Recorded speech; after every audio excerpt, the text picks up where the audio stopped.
தமிழக மக்கள் அனைவருக்கும் இதய வணக்கம். வெல் பிளான்டு நரேட்டிவ்னு சொல்லுவாங்கல்ல, அதாவது உன் பொண்டாட்டியை வச்சு காப்பாற்ற வக்கில்லைன்னா அதை ஒர்த் இல்லைன்னு சொல்கிற பற்றியா. உனக்கு அந்த அந்த அந்த அந்த உன்னோட மனைவி சங்கீதான்னு சொல்லிட்டு நல்ல ஒரு அருமையான ஒரு மனைவி உனக்கு கிடச்சிருக்காங்க, 2 அருமையான பிள்ளைங்க கிடச்சிருக்காங்க. அந்த பிள்ளைங்கள வச்சு காப்பாற்ற வக்கில்லை அப்படிங்கிறத ஒர்த் இல்லை அப்படின்னு சொல்கிற பற்றியான்னு சொல்லிட்டு திமுக உடன்பிறப்புகள் பயங்கரமாக அந்த நரேட்டிவ் ஒன்று செட் பண்ணிருக்காங்க. அதாவது அந்த மனுஷன் பேசினது என்னென்னா, தமிழ்நாட்டில் நடக்கிற இவ்வளோ பிரச்சனைகளுக்கு இது ஒர்த் இல்லைப்பா, நான் பார்த்துக்கிறேன்ப்பா அப்படிங்கிற மாதிரி பேசுகிறாரு.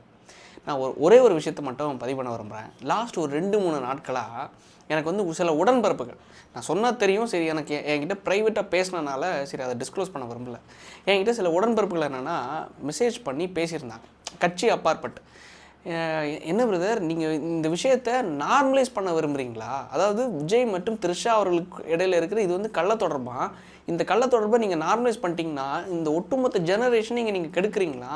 நான் வந்து ஜெனரேஷனை கெடுக்கிறேன்னா, ஏன்னா நம்ம ஷார்ட்ஸ் பேசி கிட்டத்தட்ட மோர் தென் 1 மில்லியன் வியூஸ் போயிடுச்சு. யூடியூப்பில் மில்லியன் தாண்டிடுச்சு, இன்ஸ்டாலேயும் மில்லியன் தாண்டிடுச்சு. ஸோ மில்லியன் போயிடுச்சா. ஸோ அது மூலமாக ஒட்டுமொத்த ஜெனரேஷனே நான் கெடுக்கிறேன்னா. எப்படி கெடுக்கிறேன்னா, அவங்க வந்து கள்ளத்தொடர்பு இருக்கிறதுல தப்பே இல்லையா. ஸோ அதனால் வந்து சங்கீதா அவரோட டிவோர்ஸ் பண்ணுறதுல இவர் ஒர்த்தில்லைன்னு சொன்னதும் சரிதானா. எந்த அளவுக்கு இந்த உடன்பிறப்புகளுடைய மூளை மழுங்கி இருக்குன்னு பாருங்களேன். எல்லாம் எலும்பு துண்டு, எல்லாம் அந்த 200 ரூபா, இந்த 2000 ரூபா, 3000 ரூபா ஆசைப்பட்டு பேசிகிட்டு இருக்கிறதுக்கு. ரொம்ப சிம்பிளாக ஒரே ஒரு விஷயத்த உடைக்க விரும்புகிறேன். அதாவது என்னென்னா, 26ஆம் தேதி 27ஆம் தேதி போன மாதம் பிப்ரவரி மாதம் என்ன ஆயிடுச்சு, சங்கீதா அவர்கள் வந்து பெட்டிஷனை ஃபைல் பண்ணாங்க எனக்கு டிவோர்ஸ் கேட்டு. கரெக்டாக. ஸோ நான் தெளிவாக சொல்லியிருந்தேன், அந்த பெட்டிஷனில் தெளிவாக போட்டிருக்காங்க, தொடர்ந்து நான் 3 வருஷமாக இவர்கிட்ட நான் டிவோர்ஸ் கேட்டுட்ருக்கேன், மியூச்சுவல் டிவோர்ஸ்க்காக.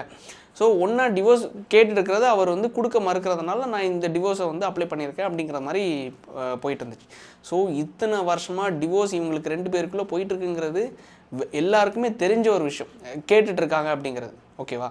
ஸோ இவ்வளோ விஷயம் தெளிவாக இருக்கிற பட்சத்தில் கரெக்டாக அதுலேருந்து 23ஆம் தேதி 3 நாட்களுக்கு முன்னாடியே திமுகவோட எம்எல்ஏ எழிலன் ஒரு ட்வீட் போட்டிருந்தார். லைக் வந்து நான் அந்த ட்வீட்டை சைடில் போடுறேன். அதாவது மறைமுகமாக டீகோட் பண்ணி சங்கீதா அவர்களுக்கும் விஜய் அவர்களுக்கான விவகாரத்தை ட்வீட் பண்ணி போட்டிருந்தார். அதாவது என்னென்னா, இது வெல் பிளான்டு நரேட்டிவா இல்லை சங்கீதா அவர்களை விஜய் அவர்கள் டிஎம்கே தான் இயக்குதா அப்படிங்கிறதெல்லாம் நான் சொல்ல விரும்பலை. ஆனால் அந்த கோஇன்சிடென்ஸை கொஞ்சம் பாருங்களேன். அது நான் வந்து விஜய் வீட்டில் தண்ணி வராமல் இருந்தாலே அது ஸ்டாலின் அவர்கள் தான் காரணம். விஜய் வீட்டில் லைக் வந்து லைட்டு போட்ட சுவிட்சை போட்ட லைட் எரியலைனாலும் ஸ்டாலின் அவர்கள் தான் காரணம் அப்படின்லாம் நான் சொல்ல விரும்பலை. இவங்களோட இந்த கரெக்டாக போன வெள்ளிக்கிழமை, இந்த வெள்ளிக்கிழமை, அடுத்து இந்த வெள்ளிக்கிழமை ஃபஸ்ட்டு பெட்டிஷன் ஃபைல் பண்ணுறது, அடுத்து வீட்டுக்குள்ளே போகிறதுக்கு அனுமதி கேட்டு அவங்க டிவிக்கு தரப்பு அட்வொகேட்ஸ் மிரட்டுறாங்க அப்படிங்கிறது அடுத்த பெட்டிஷன் ஃபைல் பண்ணுறது. ஸோ இப்போ அடுத்த பெட்டிஷன் வந்திருக்கு. மார்ச் மாதத்தில் இது கரூர் இன்சிடெண்ட்டுக்காக சிபிஐ விசாரணைக்காக விஜய் அவர்களை அழைச்சிருக்காங்க. ஸோ டோட்டலாக இது எதுக்காக தெரியுமா, இந்த தேர்தல் டைமில் கரெக்டாக இந்த பெட்டிஷனையும் போட்டு கரெக்டாக இந்த என்கொயரியும் வச்சு கரெக்டாக கம்ப்ளீட்டாக இந்த படத்தையும் வெளில விடாமல் கம்ப்ளீட்டாக இது ஒரு நரேட்டிவ் எதுக்காகனா, அந்த மனுஷனுக்கு மேலே இருக்கிற அந்த ஒரு ஃபேமையும் ஒரு குட் ஃபெய்த்தையும் உடைக்கிறதுக்காக இந்த ஆளுங்கட்சிக்கார பயிலுங்க பண்ணக்கூடிய நரேட்டிவ். சாதாரண ஒரு டீ கடையில் போங்களேன், அங்கேயும் விஜய் த்ரிஷா விவகாரம், விஜய் சங்கீதா விவகாரம். இல்லை சாதாரண ஒரு ஐடி கம்பெனியில் போங்க, அங்கேயும் இதான் டிஸ்கஷன். என்னையா அந்த மனுஷன் இந்த மாதிரி டிவோர்ஸ் மேட்டர் வந்துருச்சான், த்ரிஷா இப்படி கல்யாணத்துக்கு போயிட்டாங்களா அப்படின்னு சொல்லிட்டு எல்லா இடத்துலையும் இதுதான் விவகாரம் விவாதமாக போயிட்டுருக்கு. எல்லா இடத்துலையும் இதுதான் பேச்சு பொருளாக போயிட்டுருக்கு. என்கிட்ட கேட்டாருங்கல்ல, உங்களுக்கு இது எப்படி நீங்கள் நார்மலைஸ் பண்ணுறீங்க அப்படின்னு சொல்லிட்டு நான் ஒரே ஒரு கேள்வி கேட்குறேன். சரி நார்மலைஸ் பண்ணுறேன்னு சொல்லிட்டு நீ என்கிட்ட கேட்குற, இல்லை 2000 கோடி ரூபாய்க்கு ஊழல் பண்ண நேரு அவர்களுடைய ஊழலை நார்மலைஸ் பண்ணுறியா, இல்லை வந்து 48,000 கோடி ரூபாய் ஊழல் பண்ண செந்தில் பாலாஜி அவரோட ஊழலை அந்த கரூர் கேங் பண்ணக்கூடிய முளமரித்தனத்தை நீ நார்மலைஸ் பண்ணுறியா, இல்லை வந்து 2.5 வயசு குழந்தைய கொன்னதை நீ நார்மலைஸ் பண்ணுறியா, நேற்று 7.5 வயசு குழந்தைய பாலியல் அத்துமீறல் பண்ணி கொன்னதை நீ நார்மலைஸ் பண்ணுறியா, உன் சகவாசமே வேணான்னு ஃப்ளைட்டில் போன ஒரு ஏர் ஹோஸ்டரை நீ உன் கவுன்சிலர் அத்துமீறினதை நீ நார்மலைஸ் பண்ணுறியா, இல்லை பால் விலையையும் டேக்ஸையும், அதாவது எந்த ஸ்டேட்லையும் இல்லாத அளவுக்கு 11% நாங்கள் வந்தால் குறைப்போன்னு சொன்னதை 11% டேக்ஸை ஏற்றுனதை, லேண்ட் டேக்ஸ் ரெஜிஸ்ட்ரேஷன் டேக்ஸை நீ ஏற்றுனதை நார்மலைஸ் பண்ணுறியா, இல்லை வந்து பால் விலையை பாமர மக்கள் குடிக்கிற ஆவின் பாலோட விலையை ஏற்றுனதை நார்மலைஸ் பண்ணிகிட்டு இருக்கியா. இதெல்லாம் குறைச்சிட்டு படம் டிஸ்ட்ரிபியூட் பண்ணுறதுக்கான லைக் வந்து காஸ்ட் இருக்குல்ல, அதை 5% குறைச்சிருக்கானுங்க. எந்த அளவுக்கு அத்தியாவசியம்னு பாருங்களேன்.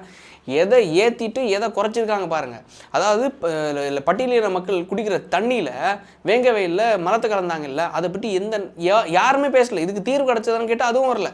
அது நீ நார்மலைஸ் பண்ணுறியா, எல்லாத்தையும் அதெல்லாம் நார்மலைஸ் பண்ணணுமா? அதை பற்றி இதுதான் லைக் வந்து வெள்ளைக்காரன் அழகாக சொல்லுவான், பொலிட்டிக்கல் டைவர்ஷன் சொல்லிட்டு. அரசியல்லேருந்து இந்த மக்கள் ஆட்டு மந்தைகள், இந்த ஆட்டு மந்தைகளை கடைசி நேரத்தில் கொஞ்சம் தீனியை போட்டால் போதும். அதாவது இங்கே பாருங்களேன், இந்த பார்த்திபன்லாம் சத்தியமாக அவரை தோண்ட தோண்ட அவர் வர்ற நியூஸ் எல்லாமே அழுக்கு. 2009 தன்னோட மனைவியை வச்சு காப்பாற்றுறதுக்கு வக்கு இல்லாமல், வேர்த் இல்லாமல், நம்ம இந்த மாதிரி தேர்ட் கேட்டகரியாக பேசக்கூடாது, ஆனால் வேறு வழி இல்லையே பேச வச்சிடுறாங்க. தன்னோட மனைவியை காப்பாற்றுறதுக்கு வேர்த் இல்லாமல் 2009 நினைக்கிறேன், மதுரையிலேருந்து ஒரு ஆண்டி, அதாவது விலைக்கு போகிற உடலை விலைக்கு இது பண்ணுற ஆண்டி, மணிக்கூருக்கு கொடுக்குற ஆண்டி, அவங்க ஈசிஆருக்கு வர வச்சு இங்கே சென்னைக்கு வர வச்சு, சென்னையில் இங்கேருந்து ஈசிஆர் ரோட்டுக்கு போய், அந்த டைமில் 2009-10 எல்லாம் ஈசிஆர் பெரிய லெவலில் பிரபலம்லாம் கிடையாது. ஸோ அந்த ரோட்டுக்கு போயிட்டு தவறான இதில் ஈடுபடுறது மாதிரி பல செய்திகள் வருது. ஒரு முக்கியமான நேஷ்னல் செய்தி சேனலில் இவர் வந்து ஒரு இன்டர்வியூக்கு உட்காரும்போது அங்கே இந்த ஆண்டி போய் பிரச்சனை பண்ணி பெரிய சம்பவமே ஆச்சு. அந்த டைமில் நான் சொல்கிறது ஒரு 15-16 வருஷத்துக்கு முன்னாடி. அந்த அளவுக்கு அசிங்கமான ஒரு நபர் தான் இந்த பார்த்திபன். குந்தவை நீ வீட்டுக்குள்ளே உட்கார்ந்தா வெளில வரலன்னா பிரச்சனை இல்லையா, நீ ஒரு நடிகை, அதாவது வேற ஒன்றும் இல்லை, இவங்களுக்கும் அவங்களுக்கும் என்ன சம்மந்தம்? சரி ஓகே, நான் உடச்சி நம்ம பேசலாம். இத்தனை படங்களில் நடித்தாங்க, இத்தனை படங்கள் நடித்த நண்பராகவும் இருக்கலாம், இல்லை பிடிச்சி அவங்க 2 பேரும் ரிலேஷன்ஷிப்பில் கூட இருக்கலாம், என்ன வேணாலும் இருந்துட்டு போகட்டுமே. வெளில ஒரு கல்யாணத்துக்கு சேர்ந்து வந்தாங்க. கல்யாணத்துக்கு சேர்ந்து வரும்போது நீ கரெக்டாக அவங்களையும் ஜோடிச்சு பேசி, குந்தவை நீ வெளில வரலன்னா பிரச்சனை இல்லை அப்படின்னு சொல்கிற இல்லை. திமுககாரன் வீட்டை விட்டு வெளில வரலன்னா 2.5 வயசு குழந்தை செத்துருக்க மாட்டான்ல, அதை பற்றி இந்த நாய் பேசுகிறதுக்கு எந்த நாயும் வக்கு இல்லாமல், எந்த மீடியாவும் வக்கு இல்லாமல், ஒட்டுமொத்த இந்த மீடியாவும் சன்னி மீடியாவாக மாறிட்டாங்க. எல்லாம் அந்த மீடியாக்காரோட நியூஸ் கார்டெல்லாம் பாருங்களேன், இந்த சன் நியூஸோடது, அதை தாண்டி வந்து எல்லா மீடியாஸையும் பாருங்கள். இது வரைக்கும் இந்த லைக் வந்து வாய்ப்பு கிடைக்காத, ஒரு டைமில் நல்ல பீக்காக இருந்திருப்பாங்க, வாய்ப்பு கிடைக்காத பல நடிகர்கள், கூத்தாடிகள், இவனுக்கு எல்லா பயல்களும் இப்போ தான் வெளில வராங்க. எதுக்குன்னா காசுக்கும் எலும்பு துண்டுக்கும். இங்கேருந்து சொல்லிடுவாங்க, உங்களுக்கு ஒரு 50,000 கொடுத்துட்றாங்க, இல்லை ஒரு 2 லட்ச ரூபா கொடுத்துட்றாங்க, பையன் விஜய் திட்டுங்க. இதே தான் ஜூலியோட விஷயந்தான். 30 லட்ச ரூபா திமுகவோட நிர்வாகி பூச்சி முருகன் சொல்லிட்டு கொடுத்தாருன்னு சொல்லிட்டு நேற்று ஒரு ஆடியோ வெளில வந்துச்சுல்ல, அது மாதிரியே இவங்களுக்கு ஒரு 2 லட்சம் 5 லட்சம் கொடுத்துட்றது. கொஞ்சம் பேசி விடுங்க சார் த்ரிஷாவுக்கு எதிராக, நீங்களே சொல்லுங்கள். ஆஃப்டர் ஆல் ஒரு அந்த பராசக்தின்னு அந்த படம், ஆஃப்டர் ஆல்லாம் சொல்லக்கூடாது, ஒரு அந்த படத்தை எடுக்கும்போது இந்த டிவிக்கு தொண்டர்களாலேயே எனக்கு மன உளைச்சலாக இருக்குன்னு சொல்லிட்டு இந்த டைரக்டர் பதிவு பண்ணி அந்த படத்தையே புறக்கணித்து தமிழ்நாட்டிலேருந்து அந்த இண்டஸ்ட்ரியிலேருந்து புறக்கணிச்சாங்க. யார்? இந்த தொண்டர்களால், மக்கள் கம்ப்ளீட்டாக அதை புரிஞ்சுக்கிட்டாங்க. ஓகே, இந்த ஜனநாயகன் படத்தை இவங்க வெளில வராமல் இருக்குது பிளான் பண்ணுறாங்க. திமுகவுடைய கருணாநிதி அவர்களுடைய அந்த வரலாறை திணிக்கிறதுக்கு ட்ரை பண்ணாங்கன்னு சொல்லிட்டு மக்கள் தெளிவாக புரிஞ்சுட்டு படத்தை புறக்கணிச்சாங்க. படம் அவங்க எக்ஸ்பெக்ட் பண்ணுற அளவுக்கு ஓடலை. கடைசியில் என்னாச்சு, அந்தளவுக்கு வீரியமாக இந்த டிவிக்கு வாரியர்ஸ் வந்து செயல்பட்டு இருந்தாங்கல்ல, அந்தளவுக்கு பண்ணால் இங்கே ஒரு படம் இருக்குதுன்னு, ஆன்லைனில் ஒரு படம் இருக்குதுன்னு சொல்லிட்டு இவங்களுக்கு தெரியுது. நம்ம என்ன பேசினாலும் இது வந்து பேக் ஃபயர் ஆயிரும்னு தெரியுது. தெரிஞ்சும் ஒரு நடிகர் தன்னுடைய பேரை கெடுக்கணும்னு விரும்புகிறாருன்னா என்ன நினைக்கிறீங்க? சேம் வைஷ்ணவி அவருடைய கதை தான். பணம், எலும்பு துண்டு, பணம் கொடுக்குறாங்க, நான் பேசுகிறேன். லைக் வந்து ஜூலி அவர்கள் கேட்குறாங்க அந்த ஆடியோவில், எனக்கு கமெண்ட் போடுறவனா, லைக் போடுறவனா எனக்கு காசு கொடுக்குறான்? எவரும் கொடுக்கல, ₹1 கொடுக்கல. யாரும் கொடுக்காதனால எங்கள் ஐயா கொடுக்குறாரு, திமுக கொடுக்குறாங்க, நான் பேசுகிறேன். இதில் என்ன எத்திக்ஸ் இருக்குன்னு கேட்குறேன். மீடியாக்காரன், கூத்தாடிக்காரன் அவன் பேசுகிறான், சரி ஓகே, பணத்துக்காக தான் இருப்பான்ங்கிறது தெரியும். நீ ஒரு நடிகை பேசுகிறதுக்கும் அரசியல் தலைவர் ஒருத்தர் வரும்போது அவங்கள கலாய்ச்சி பேசுகிறதுக்கும் என்ன ரைட்ஸ் இருக்குன்னு தான் எனக்கு தெரியல. தமிழ்நாட்டில் இவ்வளோ பிரச்சனை இருக்குது. கரெக்டாக யோசிச்சு பாருங்களேன். இன்னும் தேர்தல் எனக்கு தெரிஞ்சு இது வந்து மார்ச் கிட்டத்தட்ட 9ஆம் தேதி ஆகிடுச்சு. இன்னும் அடுத்த ஏப்ரல்லாம் ஓரளவு தேர்தல் நெருங்கிடும். ஸோ அந்த டைமில் வெறும் ஒரு 1.5 மாதம் இருக்கிற டைம் பீரியடில் இந்த டிவோர்ஸ் கதையை பற்றி பேசணுமா என்ன? அவங்க ஒரு குடும்பம் கொள்ளை அடிச்சு வச்சுருக்கான். தமிழ்நாட்டுக்கு சுடுகாடாக்குறதுக்கு ஒட்டுமொத்தமாக திட்டம் போட்டு 4.5 வருஷத்தில் பாதி சுடுகாடாக்கிட்டான். இன்னும் 5 வருஷம் அவனுக்கு கொடுத்தாச்சுன்னு, 4.5 வருஷம் இல்லை, இந்த 5 வருஷத்தில் சுடுகாடாக்கிட்டான். இன்னும் 5 வருஷம் அவன் கையில் இந்த தமிழ்நாடு சிக்கிச்சுன்னா இதோட நிலைமையை யோசிச்சு பாருங்களேன். லைக் அது நம்ம கற்பனை பண்ணவே முடியல. அந்த அளவுக்கு இவங்க நரேட்டிவ் செட் பண்ணி அந்த மனுஷனோட இமேஜை ஒட்டு மொத்தமும் உடச்சி, இந்த நரேட்டிவ் வேறு ஒன்றும் கிடையாது. நாம் தமிழர் கட்சியை பிடிச்சிட்டாங்க, எல்லா கட்சிகளையும் பிடிச்சிட்டாங்க. இவங்க ஒரு 14-15 கட்சிகள் கூட்டணியில் இருக்காங்கல்ல. இன்னொரு கட்சி வந்து நாம் தமிழர் கட்சி வெளில இவங்களுக்காக ஒர்க் பண்ணிகிட்டு இருக்காங்கல்ல. நான் ஏன் சொல்கிறேன்னா ஒன்றே ஒன்று தான், நீ திட்டுறது யாரை திட்டணும்? ஸ்டாலின் அவர்களை திட்டணும். லைக் வந்து உனக்கு நேர் எதிர் சித்தாந்தம் கொண்ட உனக்கு இனத்துக்கே துரோகம் செஞ்ச திமுகவை பற்றி திட்டணும். அதை திட்டாமல், அதை கேள்வி கேட்காம கம்ப்ளீட்டாக உன் குடும்பத்தை வச்சு உனக்கு பாதுகாக்கிறது வக்கில்ல, பொண்டாட்டியை நீ வர்த்தலன்னு சொல்லிட்டு இந்த அளவுக்கு பேசுகிற அளவுக்கு இறங்கி எல்லாரும் விளையாடுறாங்க. சினிமாக்காரன் அந்த மனுஷனுக்கு எதிராக, நாம் தமிழர் கட்சி அந்த மனுஷனுக்கு எதிராக, தொண்டர்களை அவன் தற்குறின்னு சொல்லிட்டு இங்கே இருக்கிற மீடியா எல்லாம் அவனுக்கு எதிராக திருப்பிட்டு இருக்காங்க. ஒட்டு மொத்தமாக அந்த மனுஷனுக்கு எதிராக இங்கே ஒரு ஒரு ஒரு மீடியாவையே திருப்ப ட்ரை பண்ணுறாங்க. இந்த ஆளுங்கட்சி பண்ணும்போது எந்த அளவுக்கு பயப்படுறாங்க பாருங்களேன். காரணம் என்னன்னா எல்லா மீட்டிங்கில் போனாலும் கூட்டம் வருது, எங்கே போனாலும் கூட்டம் வருது, எங்கே போனாலும் லைக் வந்து மக்கள் தூக்கி வச்சு கொண்டாடுறாங்க. மகளிர் தினமாக அங்கேயும் தூக்கி வச்சு கொண்டாடுறாங்க. லைக் பேசின விஷயம் என்ன, இங்கே இருக்கிற பிரச்சனைக்கு இது ஒருத்தில் நானே பார்த்துக்கிறேன் அப்படின்னு சொல்லிட்டு சொன்ன விஷயம். என்னமா பேச ஆரம்பிச்சிட்டாங்க பாருங்களேன்.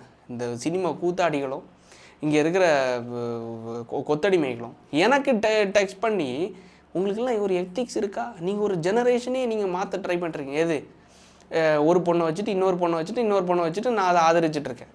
அந்த மனுஷன் கூட வாழ்கிறதுக்கு எனக்கு பிடிக்கலன்னு சொல்லிட்டு 3 வருஷமாக அந்த அம்மா வந்து டிவோர்ஸ் மூவ் பண்ணியிருக்கு. இந்த டைம் தான் அவங்க வந்து பெட்டிஷன் ஃபைல் பண்ணுறாங்க. அதை பூதாகரமாக ஆக்குற நீங்கள் தான் எத்திக்ஸை பற்றி பேசுகிறீங்கல்ல. நைட்டு 2 மணிக்கு உங்கள் தலைவர் இருக்கார்ல, என்ன பண்ணுறாருன்னா ஒரு நடிகையோட ஃபோட்டோவை ரீட்வீட் பண்ணுறாரு. எங்கே? இன்ஸ்டாகிராமில். அதுவே தெரில நம்ம ஒரு இந்த மாதிரி ஆபாசமான ஒரு ஃபோட்டோவை ரீட்வீட் பண்ணியிருக்கோம். தமிழ்நாட்டோட டெப்யூட்டி சீஃப் மினிஸ்டர் எதை பண்ணுறாரு? சாதாரண தொண்டை, இந்த வார்டு கவுன்சிலரு, மாவட்ட செயலாளர், அமைச்சர்லாம் கிடையாது. தமிழ்நாட்டோட டெப்யூட்டி சீஃப் மினிஸ்டர் ஒரு பொண்ணோட ஆபாச புகைப்படத்தை ரீட்வீட் பண்ணி வச்சுருக்காரு. அப்போது தலைவன் வழி தானே தொண்டணும். அந்த தலைவன் என்ன பண்ணுவான்னா அதனே தொண்டன் பண்ணுவான். அப்போ இங்கே என்ன நடந்திருக்கு? கரெக்டாக அதே மாதிரியே பாலியல் அத்துமீறல் அண்ணா யூனிவர்சிட்டியில் 2.5 வயசு குழந்தைய அத்துமீறல் பண்ணி கொண்டது, 7.5 வயசு குழந்தைய நேற்று அத்துமீறல் பண்ணி கொண்டது, ஏர்போர்ட்டுக்கு போகிறோம் அங்கேயும் பண்ணுறது, கிளவியை விட்டு வைக்காமல் அந்தளவுக்கு காஞ்சி கிடைக்கிற இந்த நாய்ங்கெல்லாம் அப்போ தலைவனும் அதே மாதிரி தான், தொண்டனும் அதே மாதிரி தான். ஸோ இந்த அளவுக்கு இருக்கிற இந்த தமிழ்நாடு எப்படி சத்தியமாக சொல்கிறேன், எனக்கு என்னால் முடியல. இவனுங்க வந்து இந்த மீடியா நரேட்டிவ்ங்கிறது எந்த அளவுக்கு பண்ணுறாங்கிறது சத்தியமாக எனக்கு என்னால் அதை இமேஜின் பண்ணவே முடியல. யூடியூப்பில் மட்டும் எங்கே நம்ம வீடியோ திறந்தாலும் ஸ்டாலினோட அட்வர்டைஸ்மெண்ட் தான் வருது. இதுக்கு மட்டுமே எனக்கு தெரிஞ்சு கரெக்டாக ஒரு 15 நாளைக்கு முன்னாடி நான் ஒரு பட்ஜெட் கேள்விப்பட்டேன். 70 கோடி ரூபா செலவு பண்ணியிருக்காங்க. எதுக்கு? இந்த கூகுள் அட்வர்டைஸ்மெண்ட்ஸ், கூகுள் ஆட்ஸுக்கு மட்டும் 70 கோடி ரூபா. இங்கே ஒரு ஸ்கூல் கட்டுறதுக்கு வக்கில்லை, ஸ்கூலோட சவரை சரி பண்ணுறதுக்கு வக்கில்லை. எந்த அளவுக்கு இந்த நரேட்டிவ்லாம் செட் பண்ணுறாங்க பாருங்களேன். அதாவது மீடியாக்காரங்க எல்லாரும் விலைக்கு வாங்கிட்டாங்க. நம்மள மாதிரி கொஞ்சம் பேர் தான் எஞ்சி இருக்கோம். அதை தாண்டி வந்து லைக் பெரிய பெரிய நியூஸ் சேனல்ஸையும் விலைக்கு வாங்கிட்டாங்க. ஸோ எல்லாரையும் பேசுகிறதுக்கும் யாருமே திமுகவை கேள்வி கேட்க மாட்டாங்க. கட்சியும் விலைக்கு வாங்கிட்டாங்க, நாம் தமிழர் கட்சி.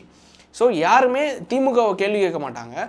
லைட்டாக கொஞ்சம் சில சென்சிட்டிவான விஷயத்தில் பேசி லைட்டாக தொட்டும் தொடாமல் பேசி விட்டுறது. மிச்சம் இருக்கிற டைம் ஃபுல்லுமே டிவிக்கே தற்கொலை கூட்டம். ஆனால் இந்த பக்கம் 2026 எலெக்ஷனுக்கு அடுத்த ரிசல்ட் எப்படி தெரியுமா இருக்கும்?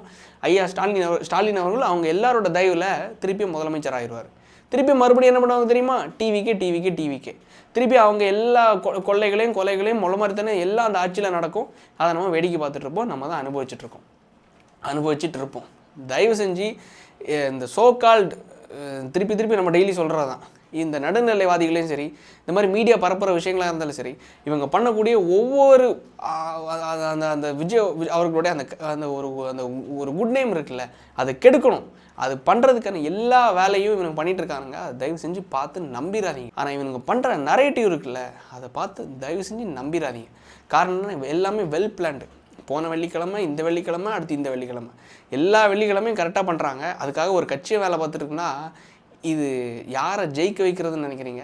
அவங்க ஜெயிக்கிறதுக்கா இல்லை திமுக ஜெயிக்கிறதுக்கா? இந்த பொலிட்டிக்கல் டைவர்ஷன் இவனுங்க பண்ணுற இந்த விஷயங்கள்லாம் உங்களுக்கு புரிஞ்சுதுன்னு வைங்களேன், தயவு செஞ்சு கமெண்டில் பதிவு விடுங்க. இல்லைனா தயவு செஞ்சு உங்களுக்கு புரியாத இந்த படித்த மேதைகளாக இருப்பாங்கல்ல உங்களோட நண்பர்கள், இந்த வீடியோ கொஞ்சம் ஷேர் பண்ணி தெரிஞ்சுக்கடா அப்படின்னு சொல்லிட்டு தலையை தட்டி கொஞ்சம் பார்க்க சொல்லுங்கள். செய்வீங்க நம்புகிறேன். நன்றி, வணக்கம்.